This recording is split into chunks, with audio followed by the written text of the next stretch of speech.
Olá! Se você chegou aqui, é porque de alguma forma você acessou o nosso link da nossa aula secreta.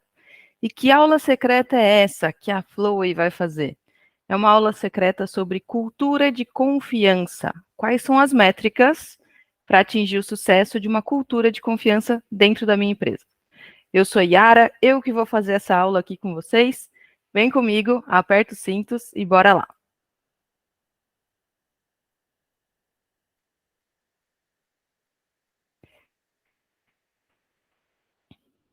Então, bora lá. Cultura de confiança, métricas para o sucesso. Como que a gente constrói uma cultura de confiança e como é que a gente olha para essas métricas para trazer sucesso?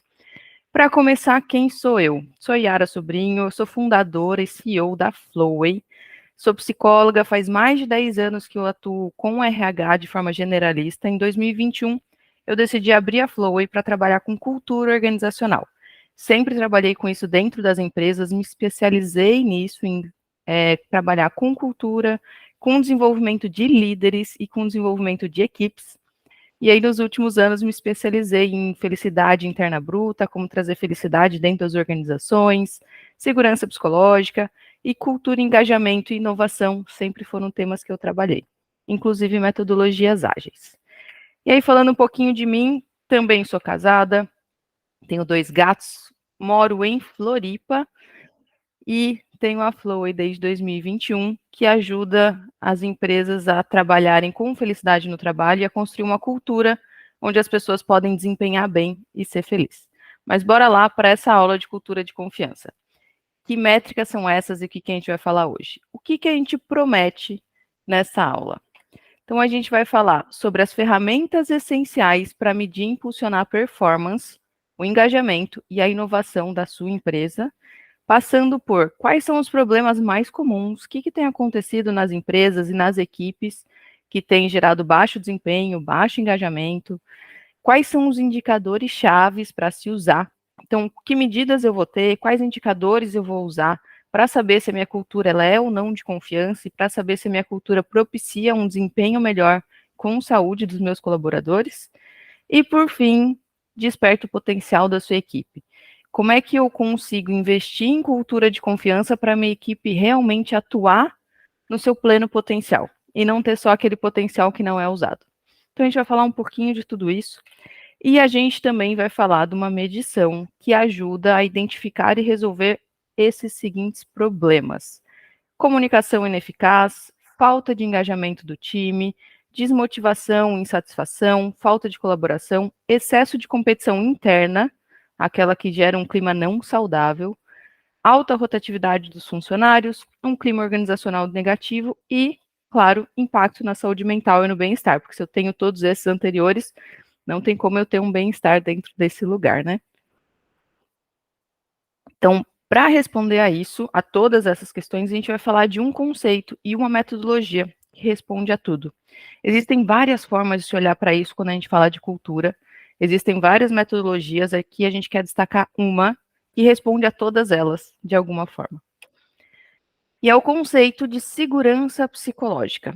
Não sei quem já ouviu falar, não sei se você já ouviu falar, ele é um termo que está cada vez sendo mais falado e mais usado dentro das organizações. Eu vou contar um pouquinho do porquê disso, da onde veio o termo, como é que ele começou e por que tem se usado mais, mas esse é o conceito que ajuda a criar uma cultura de confiança, alto desempenho e um clima saudável. Bora lá.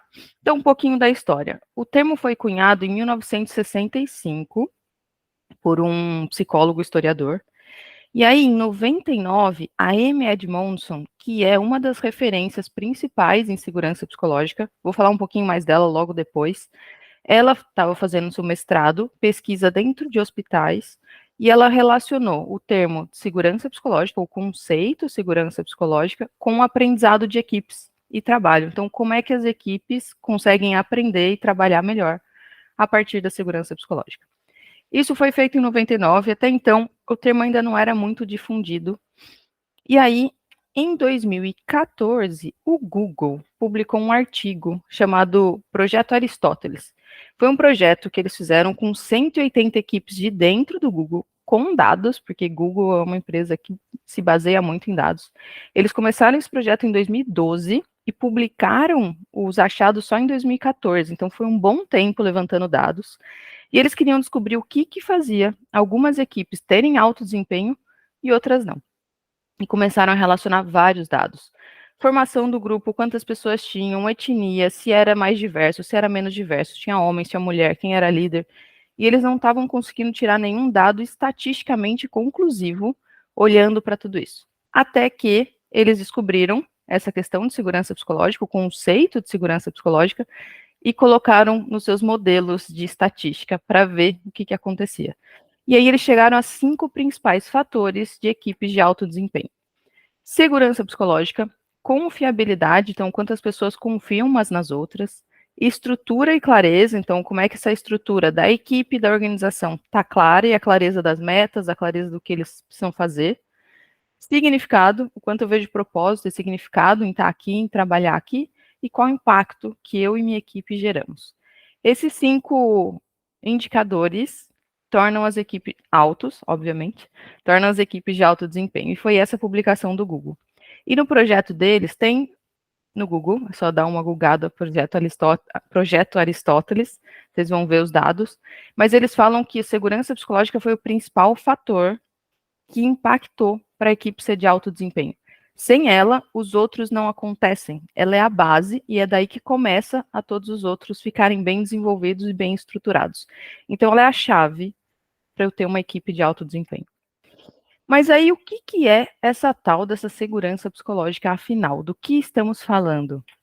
Então, M. Edmondson traz como a crença compartilhada de que todos na equipe estão seguros para assumir riscos interpessoais. O que eu quero dizer com isso? Que todo mundo compartilha da mesma crença, não é uma pessoa só ou duas, é a equipe toda acredita na mesma coisa, que eles estão seguros para assumir risco interpessoal. O que é um risco interpessoal? Quando eu me manifesto num grupo, eu estou assumindo um risco, que é o risco interpessoal, o risco dessa relação, o risco de ser julgada, o risco de ser aceita ou não, o risco da minha opinião ser acatada ou não, o risco de eu sofrer alguma chacota, um bullying ou não. Isso é um risco. Então, é a crença compartilhada que eu estou segura para assumir esse risco. Ou seja, eu não vou ter uma represária a partir de assumir esse risco interpessoal de falar, de manifestar, de ser eu mesma e de participar. E aí, o Timothy Clark, que também é um autor referência em segurança psicológica, traz que é um ambiente no qual a vulnerabilidade é premiada e não punida. Vou falar um pouquinho mais do que é a vulnerabilidade dentro das empresas, mas é um ambiente em que eu posso assumir as minhas vulnerabilidades e está tudo bem. Vou trazer um pouquinho mais. Vamos seguir. Então, o que é a segurança psicológica? É um lugar onde as pessoas se sentem confortáveis para propor ideias sem serem julgadas.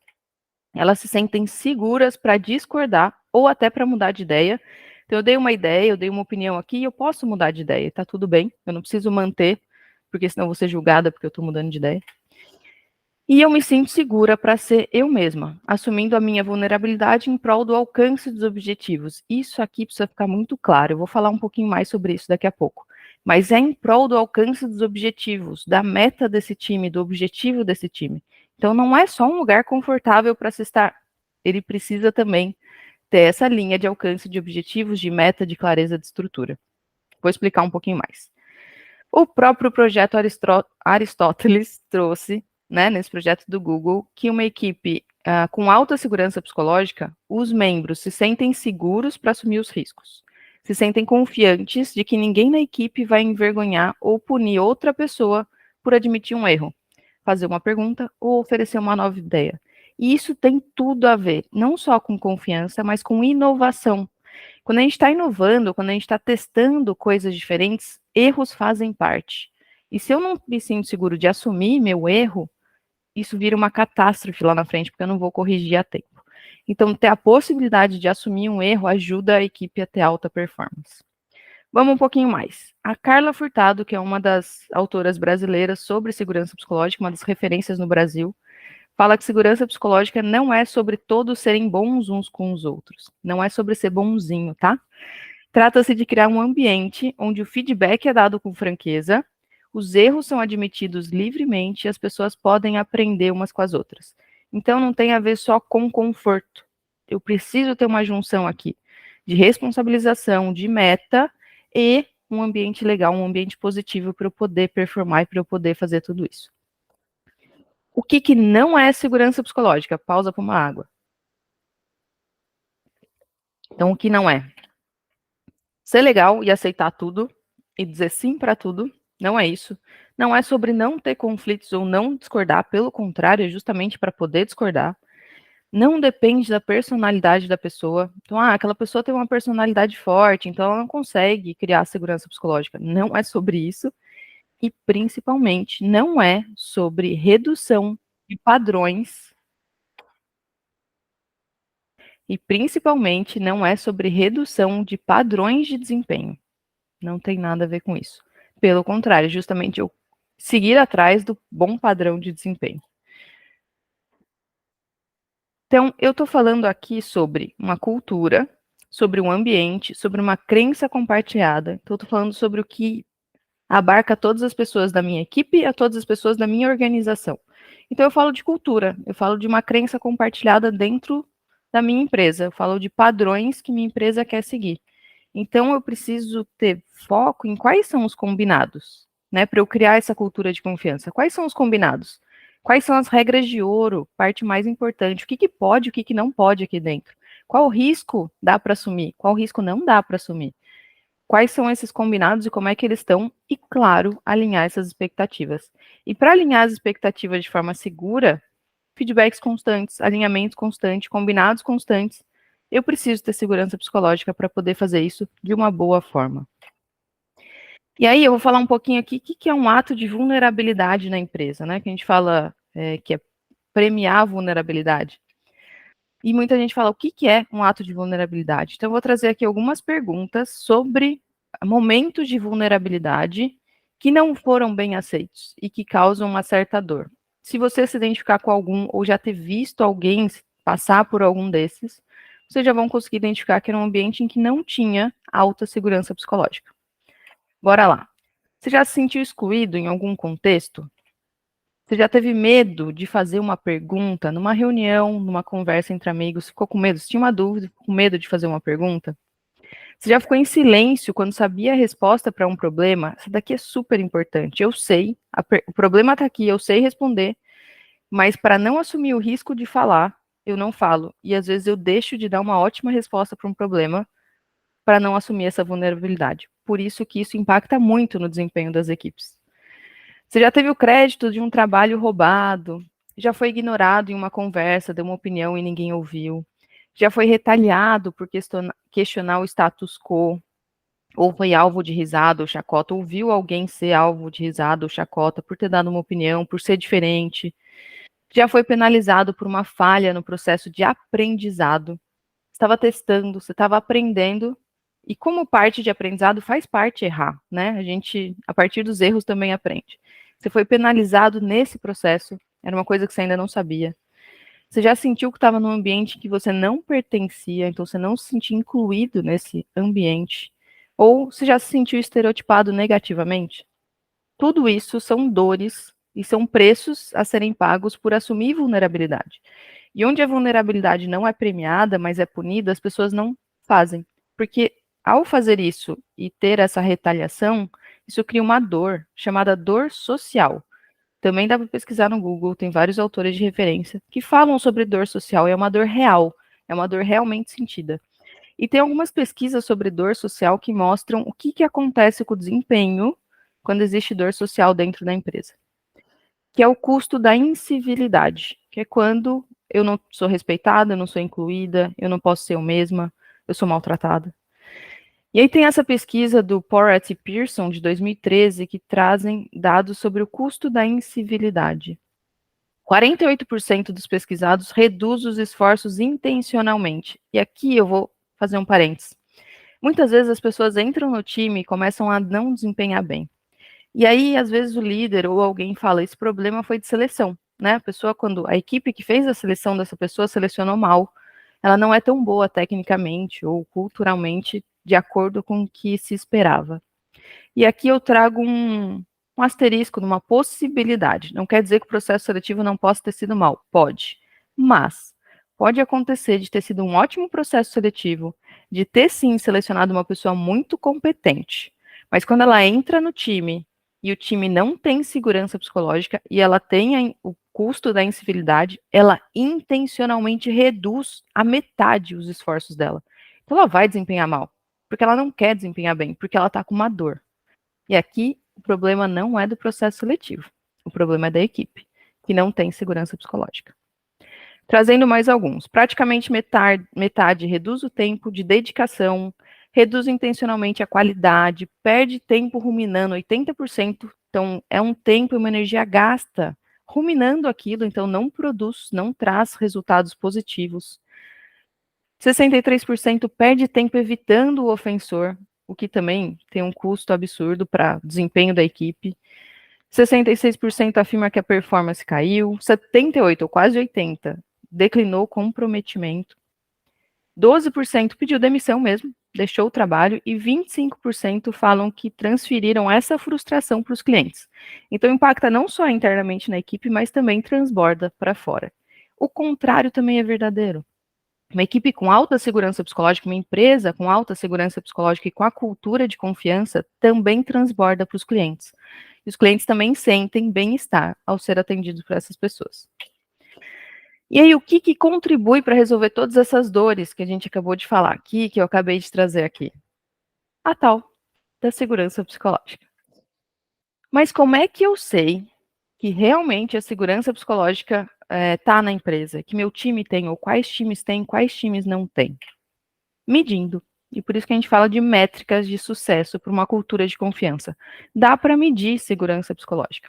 Tem duas medidas que a gente acha muito boas, dos dois principais autores de segurança psicológica. Da própria Amy Edmondson, ela tem um livro que chama Organizações Sem Medo, que fala sobre segurança psicológica e que também traz uma pesquisa. Ela também tem um TED sobre segurança psicológica, se quiserem ver, saber mais sobre o assunto. E o segundo autor que a gente gosta muito é o Timothy Clark, que também tem um livro, né? E tem uma pesquisa também dele para medir segurança psicológica dentro das empresas. Qual que é a diferença entre eles?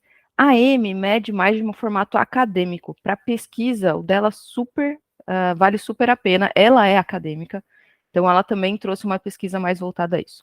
O Timothy é consultor de empresas. Então, para a empresa, a gente, Flowey, acha a pesquisa dele melhor. Então, a gente usa dentro da Flowey a pesquisa do Timothy Clark. E a gente tem um mapa, que é um diagnóstico organizacional, para saber como é que as empresas estão no nível de segurança psicológica e como é que estão os times. E a gente usa a do Timothy Clark. E como é que esse mapa acontece? Ela é uma pesquisa online, anônima, de fácil aplicação. A gente escuta todos os colaboradores, ou passa essa pesquisa para todos os colaboradores. E aqui eu vou trazer um bench das pesquisas que a gente já fez, como é que está. Né, como é que estão as empresas. Né, o nosso bench de mercado é uma média de 9,22, bench 2023. 9,22 é uma segurança psicológica excepcional, vai até 10, tá? 9,22 é muito bom. E a gente, além de apresentar no nosso diagnóstico, quando a gente mede uma empresa, além da gente mostrar a média geral e a média de cada time, a gente mostra a média dos estágios. E o Timothy Clark divide segurança psicológica em 4 estágios. Deixa eu só beber uma água que minha voz está falhando. Então, o Timothy divide em 4 estágios: incluir, aprender, contribuir e desafiar. E eles são uma escadinha mesmo, porque eu não consigo contribuir se eu não me sinto incluído. Então, eu começo incluindo, depois as pessoas se sentindo incluídas, elas começam a aprender, depois de aprender, elas contribuem, e depois de contribuir, elas conseguem desafiar o status quo, desafiar a forma como as coisas são feitas. Isso garante inovação. Então, equipes com alta segurança psicológica também conseguem inovar muito mais e são muito mais criativas. Voltando aqui para o nosso mapa, no nosso mapa, além de apresentar esses dados aqui, e aqui vocês já sabem como é que está o nosso bench, a gente também apresenta as médias por perguntas, por equipe, e traz um plano detalhado de como que a empresa pode fazer, um plano de ação dos próximos 3 a 6 meses. O que a empresa pode fazer para manter o que ela já tem de bom e para desenvolver ou aparar alguma aresta ou desenvolver mesmo alguma coisa que ela precise desenvolver, seja dentro de uma equipe específica ou na empresa como um todo enquanto cultura. Mas como que a gente sabe o que fazer e o que dá, e se isso dá certo? Com dados. Quem já fez? Quem já botou em prática? E como é que foi isso? Isso deu certo? A gente tem os nossos próprios benches e cases de sucesso de empresas que já mediram, que a gente já fez plano de ação, mediram de novo e viram diferença. Então tem os nossos cases, mas também tem cases publicados aí com grandes equipes e a nível internacional. Então a gente já falou em 2014 sobre o projeto Aristóteles, que trouxe segurança psicológica como principal fator de alto desempenho das equipes.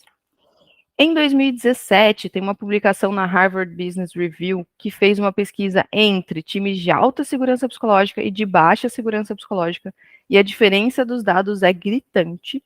Então, os de alta segurança psicológica têm muito mais vitalidade, 50% mais de produtividade, 70% mais de engajamento, e o estresse e o burnout são consideravelmente menores. Então, é muita diferença. Para além desses, vamos vir um pouquinho mais perto. Em 2019, a Gallup publicou uma pesquisa que ouviu mais de 7.500 funcionários, é bastante gente, esses dados são relevantes, e viu que segurança psicológica é um fator importante para reter talentos e para engajar as pessoas a permanecerem na empresa. E agora, super recente, 2021, a McKinsey fez uma pesquisa olhando segurança psicológica e bem-estar dos funcionários na pandemia, com o Covid-19. E a pesquisa mostrou que os funcionários que tinham segurança psicológica relataram mais bem-estar e mais saúde emocional. Ou seja, eu posso dizer sim que segurança psicológica afeta no bem-estar. Alta segurança psicológica garante mais bem-estar, mais saúde mental e mais saúde emocional. E aí, para além disso, nós da Flowy, além de medir segurança psicológica, a gente tem um outro mapa que mede felicidade através de uma metodologia chamada FIB, que é Felicidade Interna Bruta. A gente vê o indicador de felicidade dos times, o indicador de engajamento dos times, qual é o nível de engajamento deles, e a saúde mental. Esse é o nosso mapa completo e a gente traz indicadores de como é que está toda a cultura e todos os times e todas as pessoas de dentro da empresa, para poder saber como é que estão as coisas mesmo, o que pode ser feito, e o que tiver super bom, a gente vai reforçar, e a gente inclusive certifica as empresas que têm bons indicadores, tanto em felicidade quanto em segurança psicológica. Mas não é o assunto dessa aula secreta, isso aqui é só para vocês saberem. Voltando aqui, então depois que eu medi minha empresa, eu sei o meu dado, o que eu faço sobre segurança psicológica? Líderes, comece sempre com a liderança.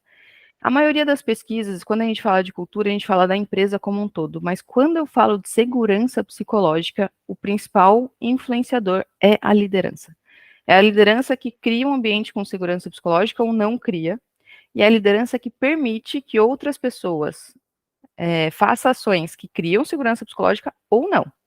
Então, essa cultura tem muito a ver com a liderança, e é ali que eu vou começar a desenvolver, e é ali que eu uso também para reforçar mais aspectos de segurança psicológica. Meu plano de ação sempre começa por aqui, em todas as lideranças, principalmente na alta gestão.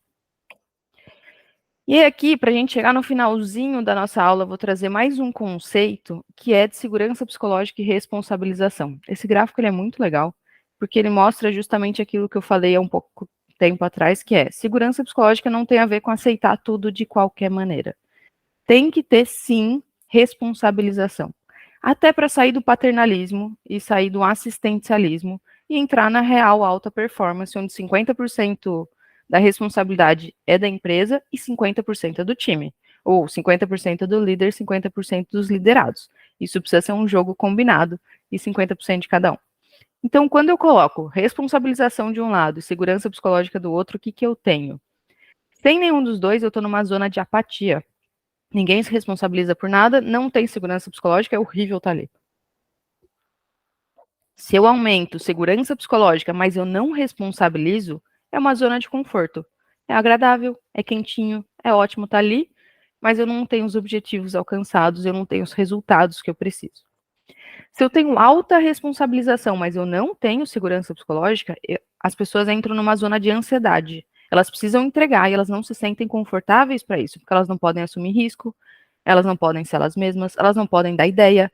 Então, zona de ansiedade, mal-estar, problema de saúde mental, baixa performance com o tempo, tudo isso vai acontecendo. Zona ideal, alta responsabilização com alta segurança psicológica.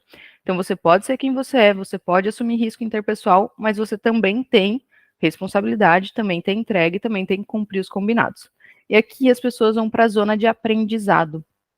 Para quem é do RH, que já fez pesquisa interna de o que motiva as pessoas a estarem na empresa, ou já pesquisou sobre isso, você vai ver que uma das principais respostas que as pessoas dão é aprender. Aqui eu sinto que eu aprendo, eu sinto que eu estou aprendendo com isso. Aprender é um motivador natural de todo mundo. A menor ou menor grau, mas é um motivador natural de todo mundo. E aí, quando eu equilibro responsabilização e segurança psicológica, alta para as duas, eu entro na zona de aprendizado. É aqui que eu tenho alta performance. É aqui que eu tenho mais desempenho. É aqui que eu tenho inovação. Aqui que eu tenho criatividade. E aqui que a equipe consegue voar. E a cultura da confiança se estabelece. Então, frase final. Você pode sim errar com responsabilidade. E aqui, super importante. Pode errar, sim. O quê? Errar tentando acertar. Errar como um processo de aprendizagem. Errar como um processo de desenvolvimento. Faz parte, faz sentido. Erra rápido, conserta rápido. E assim vamos. Qual é o erro que não é permitido? E aqui eu já coloco uma dica para riscos que eu posso assumir e riscos que eu não posso assumir. Erros não permitidos. Errar por negligência, errar por irresponsabilidade, errar com a intenção de errar, queria fazer mal, né, de alguma forma. Esses erros não são aceitos. Então não é que pode errar qualquer coisa, nem de qualquer jeito. Mas sim, pode errar. Esse jogo precisa ser bem combinado e essas são as regras de ouro que precisam ser estabelecidas para uma cultura de confiança. Revisão, chegando ao final desta aula secreta. Então, a gente falou, prometeu no começo, que a gente ia falar dos erros, problemas mais comuns, os indicadores chaves e para despertar o potencial da equipe. Então, a gente trouxe o preço da incivilidade como um grande problema, baixo desempenho, menor saúde, menor engajamento. A gente, como indicador-chave, trouxe o indicador de segurança psicológica, os 4 estágios do Timothy Clark, e também, se quiser complementar, tem indicador de FIB, felicidade interna bruta, de engajamento e de saúde mental, para saber como é que eu olho para isso e como é que eu relaciono isso com cultura, confiança, inovação e produtividade. E, por fim, para despertar o potencial, a gente falou sobre desenvolver essa cultura de segurança psicológica, onde as pessoas podem entrar na zona de aprendizado, usando mais o potencial que elas têm, se desenvolvendo e se responsabilizando. E aí a gente também falou que a gente ia trazer uma medição que ajuda a identificar e resolver esses problemas. E esses problemas são todos problemas que acontecem quando eu tenho baixa segurança psicológica. Isso aqui vai acontecer. Então, medir e entender como é que essas coisas estão te ajudam a desenvolver uma cultura maior de segurança psicológica e resolver esses problemas. E os indicadores, as perguntas e as métricas mostram onde é que está isso e o que você pode fazer para resolver e para desenvolver. Claro que você não precisa ter o pacote inteiro, espero que você não tenha, mas você pode ter uma coisa ou outra, e isso o mapa também vai mostrar e vai ajudar a identificar e ajustar. Entregas feitas, aula secreta terminada. Espero que vocês tenham gostado, espero que tenha sido útil. E peço para vocês, coloquem o celularzinho ali no QR Code, dá um feedback para a gente, o que vocês acharam, valeu a pena, não valeu a pena essa aula secreta, teve dúvidas, ou só deixa um comentário para a gente, vai ser ótimo poder te ouvir. Tchau, tchau, obrigada.